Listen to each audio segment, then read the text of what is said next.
In this video, we are going to walk you through how to apply Dam Stop Leak Standard. You should have already calculated how much Dam Stop Leak Standard you will need to plug your leaks in our previous video. If not, go back and follow along to work out how much Dam Stop Leak Standard you will need.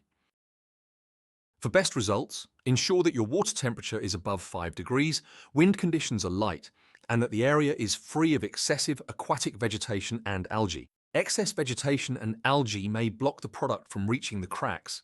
These conditions may slightly impact the distribution of the product. The product will still work, however, it may just take longer to effectively seal the leaks. Make sure all filtration and aeration systems are switched off before applying Dam Stop Leak Standard and keep them off for at least 5 days after application. This allows the product to be drawn into the leak by capillary action.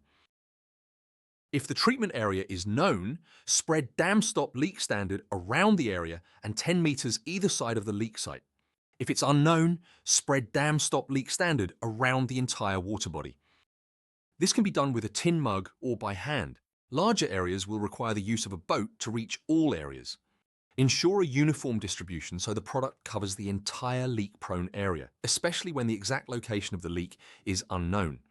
Let the product sink to the bottom, and up to 21 days for it to fully take effect. Dam Stop Leak Standard is an effective solution for plugging in leaking dams. For more information on Dam Stop Leak Standard, check out our other video on what to expect after treatment. Or you can visit our website aquatictechnologies.com.au.